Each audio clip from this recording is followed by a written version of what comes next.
Hello everyone, today we are going to learn basic Archicad tutorial how to set project node.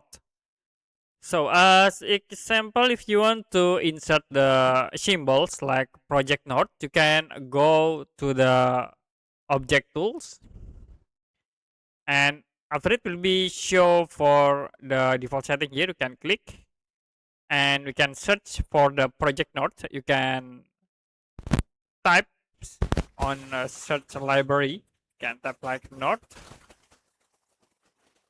and you can see we have these options. Like example, I will use this point. You can click and then you can click OK to set the project node into your drawing. So we have this option. Okay, if you want to rotate, you can select the object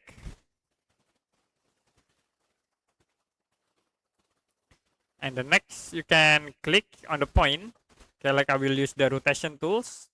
Okay, we can rotate from the center points like into this point 45 degree, and then can press enter button to set. So that's it for the basic Archicad tutorial how to set a project node.